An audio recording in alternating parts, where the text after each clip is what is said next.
எங்க எல்லா மக்களும் ஒன்னா சேர்ந்துருவாங்களோ, அதனால தங்களுடைய அதிகாரம்லாம் பறிபோயிடுமோன்னு ஒன்றிய அரசுக்கு நம்முடைய தமிழ்நாடு மீது பயம்.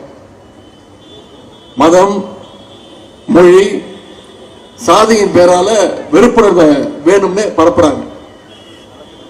நான் இங்க மதுரையிலிருந்து உங்க முன்னிலையில நான் உறுதியா சொல்றேன், அவங்களுடைய எவ்வளவு முயற்சி பண்ணாலும் நிச்சயமா தமிழ்நாட்டுக்குள்ள அவங்களுடைய பிரித்தாளரை சூழ்ச்சி எந்த நாளையும் வெற்றி பெறாது.